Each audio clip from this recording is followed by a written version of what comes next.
73 സങ്കീർത്തനം. ദൈവം ഇസ്രായേലിന് നിർമ്മല ഹൃദയമുള്ളവർക്ക് തന്നെ നല്ലവനാകുന്നു നിശ്ചയം.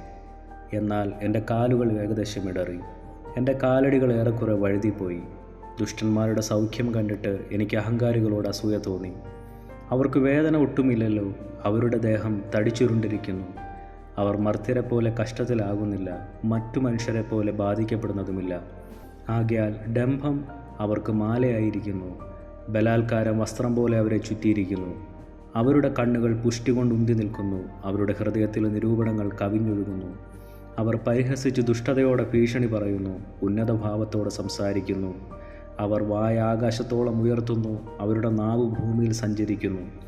അതുകൊണ്ട് അവർ തൻ്റെ ജനത്തെ ഇതിലേക്ക് തിരിക്കുന്നു, അവർ ധാരാളം വെള്ളം വലിച്ചു കുടിക്കുന്നു. ദൈവം എങ്ങനെ അറിയുന്നു? അത്യുന്നതന് അറിവുണ്ടോ എന്നവർ പറയുന്നു. ഇങ്ങനെയാകുന്നു ദുഷ്ടന്മാർ. അവർ നിത്യം സ്വസ്ഥത അനുഭവിച്ച് സമ്പത്ത് വർദ്ധിപ്പിക്കുന്നു. എന്നാൽ ഞാൻ എൻ്റെ ഹൃദയത്തെ ശുദ്ധീകരിച്ചതും എൻ്റെ കൈകളെ കുറ്റമില്ലായ്മയിൽ കഴുകിയതും വ്യർത്ഥമത്രേ. ഞാൻ ഇടവിടാതെ ബാധിതനായിരുന്നു, ഉഷസ് തോറും ദണ്ഡിക്കപ്പെട്ടുമിരുന്നു. ഞാനിങ്ങനെ സംസാരിപ്പാൻ വിചാരിച്ചെങ്കിൽ ഇതാ, ഞാൻ നിൻ്റെ മക്കളുടെ തലമുറയോട് ദ്രോഹം ചെയ്യുമായിരുന്നു. ഞാനിത് ഗ്രഹിപ്പാൻ നിരൂപിച്ചപ്പോൾ എനിക്ക് പ്രയാസമായി തോന്നി.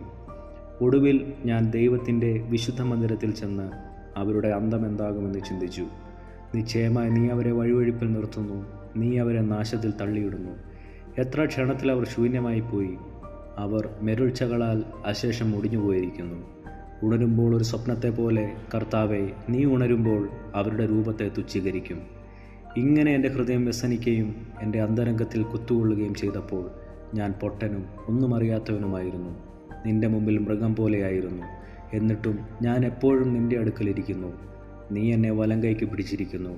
നിൻ്റെ ആലോചനയാൽ നീ എന്നെ നടത്തും. പിന്നത്തേതിൽ മഹത്വത്തിലേക്ക് എന്നെ കൈക്കൊള്ളും. സ്വർഗത്തിൽ എനിക്കാരുള്ളൂ, ഭൂമിയിലും നിന്നെ അല്ലാതെ ഞാനൊന്നും ആഗ്രഹിക്കുന്നില്ല. എൻ്റെ മാംസവും ഹൃദയവും ക്ഷയിച്ചു പോകുന്നു. ദൈവം എന്നേക്കും എൻ്റെ ഹൃദയത്തിൻ്റെ പാറയും എൻ്റെ ഓഹരിയുമാകുന്നു. ഇതാ, നിന്നോടകന്നിരിക്കുന്നവർ നശിച്ചു പോകും. നിന്നെ വിട്ട് പരസംഗം ചെയ്യുന്ന എല്ലാവരെയും നീ സംഹരിക്കും. എന്നാൽ ദൈവത്തോട് അടുത്തിരിക്കുന്നത് എനിക്ക് നല്ലത്. നിൻ്റെ സകല പ്രവൃത്തികളെയും വർണ്ണിക്കേണ്ടതിന് ഞാൻ യഹോവയായ കർത്താവിനെ എൻ്റെ സങ്കേതമാക്കിയിരിക്കുന്നു.